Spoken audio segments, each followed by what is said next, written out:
notes in the E blues scale, E major blues: E, F sharp, G, G sharp, B, C sharp, and E.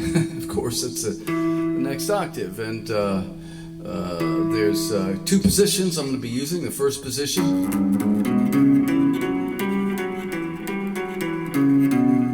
and then the second position, beginning on the 4th fret.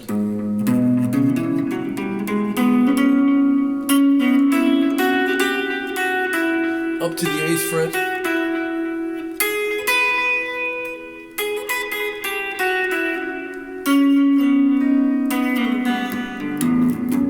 Play any song you want.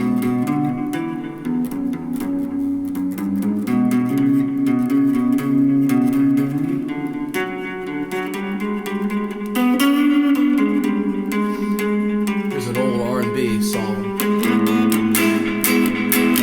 3 chords: E, A7,